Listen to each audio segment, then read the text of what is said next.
हे भगवान, मैं क्या दिन भर यही काम करने के लिए हूँ। सबके पास अपने काम हैं, बस मैं ही अकेली फ्री हूँ। इस घर में सुलक्षणा जोर जोर से चिल्ला रही थी। उसकी आवाज़ सुनकर उसका पति मोहन कमरे के बाहर आया। क्या हो गया? तुम ऐसे क्यों चिल्ला रही हो? संभालो अपनी माँ को। फिर से सारा सामान बिखेर दिया।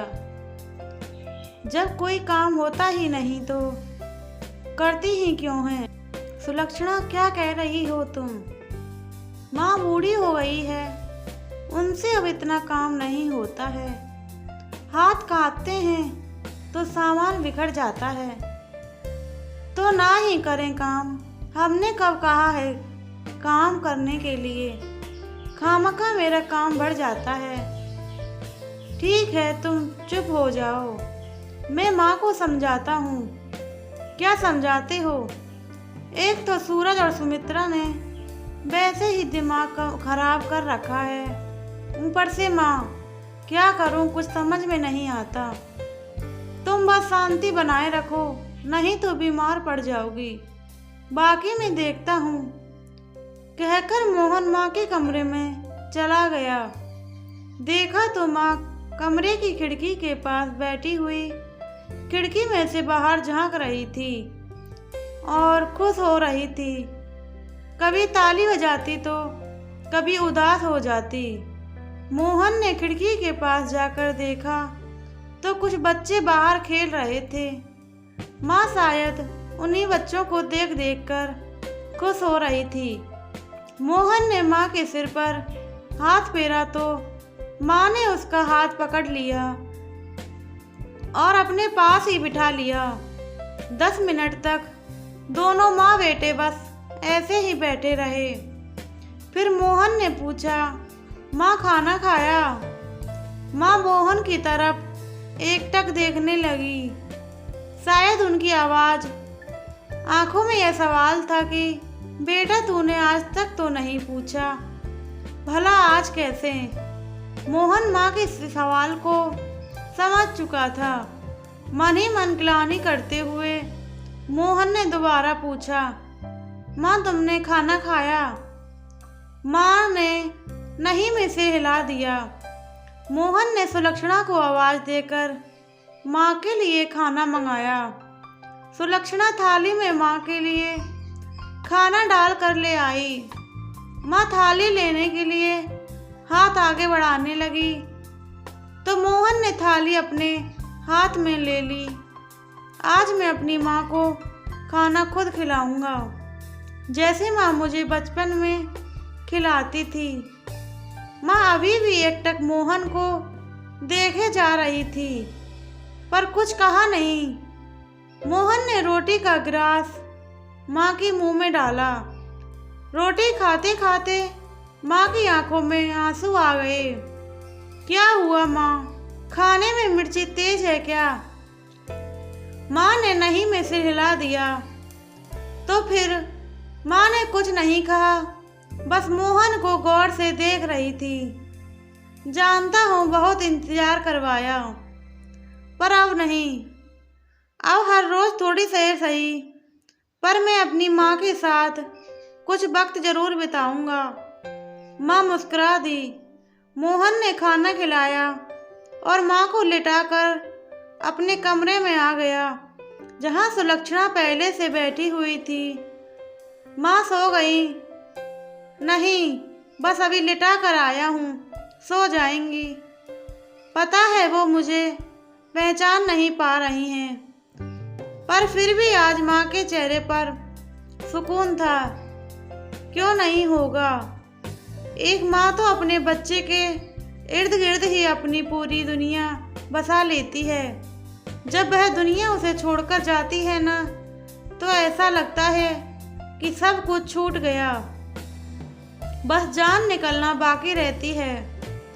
और जब वह दुनिया उसके पास लौट कर आती है तो उसके मृत प्राय शरीर के अंदर जैसे किसी ने जान फूंक दी हो, वह वापस जिंदा हो जाती है।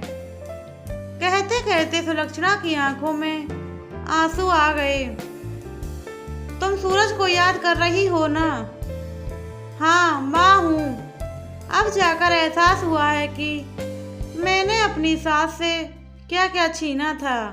जब मेरा बेटा मेरी बहू छीन कर ले गई, सच हमारे कर्म वापस लौट कर आ रहे हैं। भगवान के लिए अब तुम रो मत।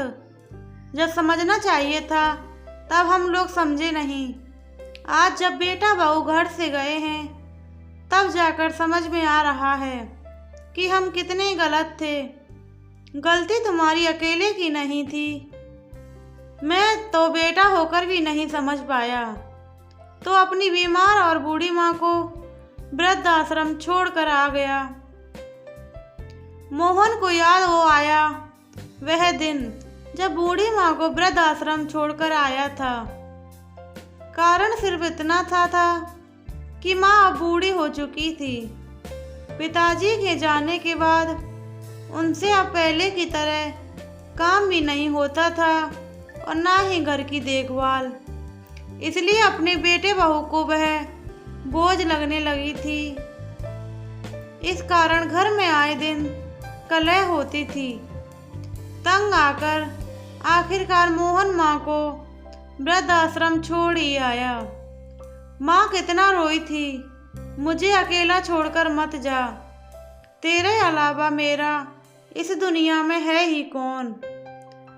भगवान के लिए अपनी माँ पर तरस खा, पर मोहन अपनी रोती बिलखती माँ को अकेला छोड़ ही गया।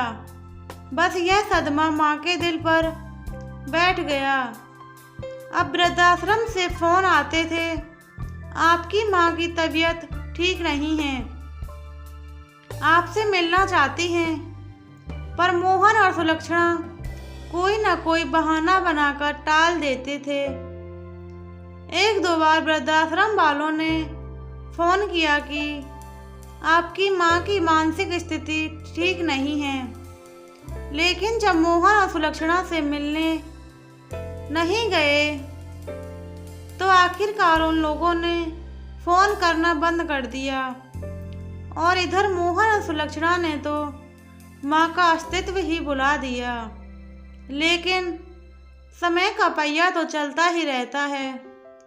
आज आप जवान हैं तो कल आप बूढ़े भी होंगे। आखिर इतने सालों बाद खुद की बेटे बहू ने सिर्फ इसलिए अपनी दुनिया अलग बसा ली कि हमसे बूढ़े लोगों की सेवा नहीं होती। तब जाकर एहसास हुआ कि उन्होंने माँ के साथ कितना गलत किया था। जब दिल नहीं माना तो आखिर एक दिन माँ को ढूंढते हुए वृद्धाश्रम ही पहुँच गए। जाकर देखा तो माँ अब सिर्फ हड्डियों का पंजर रह गई थी। ना कोई होश था और ना कोई जिंदा रहने की ललक। हाथ पैर पहले से भी ज्यादा कांपने लगे थे। किसी से कुछ कहती नहीं, चुपचाप सी रहती है। जैसे तैसे माँ को लेकर घर आए। माँ को लाए हुए भी 1 महीने से ऊपर हो चुके थे, पर अब भी वह मोहन को पहचानती ना थी। बस एक चीज थी, माँ सबसे ज़्यादा खुश होती थी जब आसपास के छोटे बच्चों को खेलते हुए देखती थी।